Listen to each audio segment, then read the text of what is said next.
You ask Tiger to solve. This deals with linear equations with one unknown. The final result is x equals 221/8. Let's solve it step by step. Swap sides. Isolate the x. Multiply both sides by 13. Group like terms. Multiply the coefficients.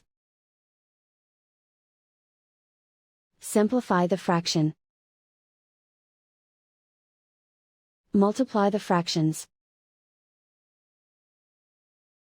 Simplify the arithmetic.